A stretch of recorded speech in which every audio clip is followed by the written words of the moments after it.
ఏంటా కారణం? హే, మతిగాని పోయిందా నీకు? మీ ఇద్దరికీ తెలీదా? మర్చిపోయారా? పల్లవి గొంతు చరణ్ వింటే ఏమవుతుందో? అవును, కరెక్టే కదా. దాని గొంతు విన్నాడంటే గుడిలో ఆ రోజు పాట పాడింది పల్లవి అని తెలిసిపోతుంది. అది తెలిస్తే ఏమవుతుందో తెలుసు కదా ఆంటీ. ఆ గొంతుని చరణ్ నిజంగా ఇష్టపడ్డాడు. ఆ గొంతు ఎవరిదో తెలియకుండా ఇప్పటి వరకు మేనేజ్ చేసుకుంటూ వచ్చాం. ఓ, అందుకొద్దన్నావా? అది మాత్రమే కాదు, ఆ రోజు గుళ్ళో పాట పాడింది నేను కాదు అన్న విషయం కూడా చరణ్కి తెలిసిపోయింది. ఏంటి నువ్వంటుంది? నిజమాంటీ. కాలేజీలో భువన నేను మాట్లాడుకుంటున్నప్పుడు అనుకోకుండా టాపిక్ వచ్చింది. అప్పుడు చరణ్ మొత్తం వినేశాడు. బుద్ధుందా మీకు?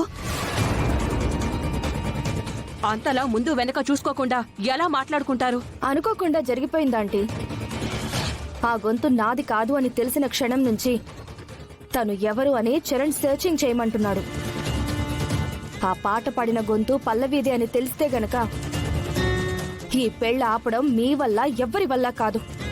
అయితే ఇంకెప్పుడు దాన్ని ఇంట్లో పాట పాడకుండా చేయాలి. ఇక్కడ పాడకుండా చేస్తారు, మరి కాంపిటీషన్ ఉందిగా. అవునాంటీ. ఒక పక్క గుండమ్మ దానికి సపోర్ట్ చేస్తూ ఉంది. ఈ కాంపిటీషన్లో పార్టిసిపేట్ చేసి పాట పాడింది అంటే చరణ్కి ఖచ్చితంగా తెలిసిపోతుంది. లేదు లేదు, అలా జరగడానికి వీల్లేదు. ఎట్టి పరిస్థితుల్లో చరణ్కి భువనకి పెళ్లి జరిగిపోవాలి. అలా జరగాలంటే ఈ కాంపిటీషన్లో పల్లవి పార్టిసిపేట్ చెయ్యకూడదు. ఒకవేళ ఏదో ఒకటి చేసి మనం ఆపుదాం అనుకున్నా గుండమ్మ చెప్తే పల్లవి ఆగదు కదా. దానికి ఏదో ఒకటి ఆలోచించాలి.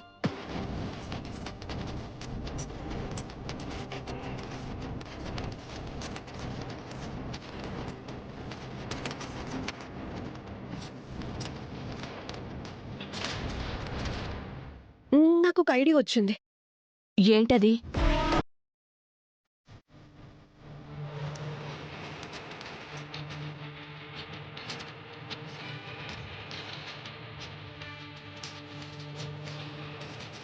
ఐడియా బాగానే ఉంది, కానీ రిస్క్ ఏమో భువన. లేదంటే దానికి తగ్గ మనుషులున్నారు. పల్లవిని మెంటల్గా డిస్టర్బ్ చేస్తేనే తను పార్టిసిపేట్ చేయకుండా ఉంటుంది. ఇంతకు మించి వేరే దారి లేదు. ఏమంటారు? గుండు, పొద్దునే రెడీ అయ్యావు ఏంటా లుక్కు? లేకపోతే గుండు ఏంటి గుండు? అయితే సన్నజాజి అని పిలవమంటావా?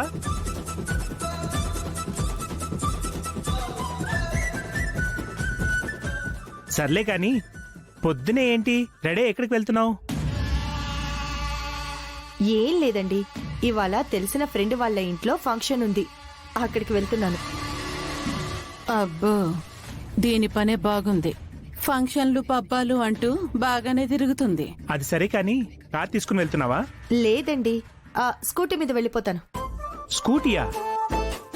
ఎందుకు? పద, నేను డ్రాప్ చేస్తాను. మీరు రావాల్సిన అవసరం ఏమీ లేదు, అది లేడీస్ ఫంక్షన్. నేను వెళ్తాను, ఏం పర్లేదు. నన్నెవ్వరూ ఎత్తుకుపోరు, సరేనా? అది మళ్ళీ కౌంటర్ వేయకండి.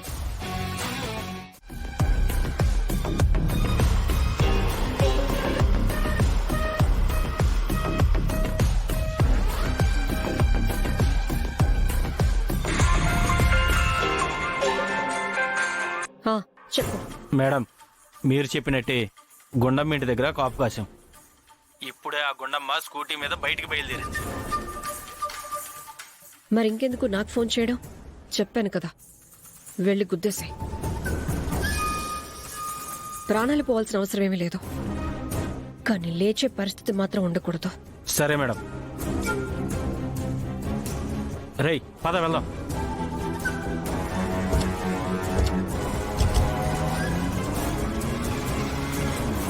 భువన, ప్లాన్ వర్కౌట్ అవుతుందంటావా? ఖచ్చితంగా వర్కౌట్ అవుతుందా ఆంటీ? ఎందుకంటే పల్లవికి తెలుసు గుండమ్మే కన్న తల్లి అని. ఆవిడ బెడ్ మీద ఉంటే పల్లవి ఖచ్చితంగా మెంటల్ గా డిస్టర్బ్ అవుతుంది. ఇక ఆవిడ తప్ప ఏ కాంపిటీషన్ తనకి కనిపించదు. సో ఇదే కరెక్ట్ ప్లాన్.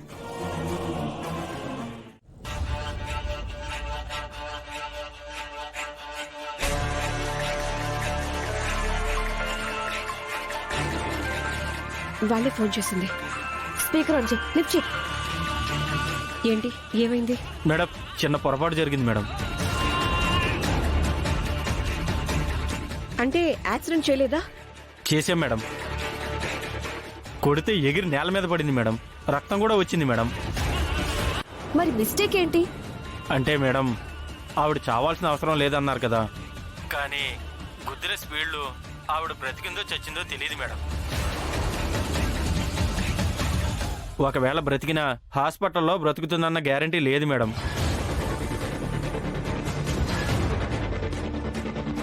అదే పొరపాటు మేడం. అది పొరపాటేం కాదు. అది చచ్చినా వచ్చే నష్టమేం లేదు. ఎవరికి అనుమానం అయితే రాలేదు కదా? ఆవిడని గుద్దినప్పుడు చాలా మంది జనం వచ్చారు మేడం.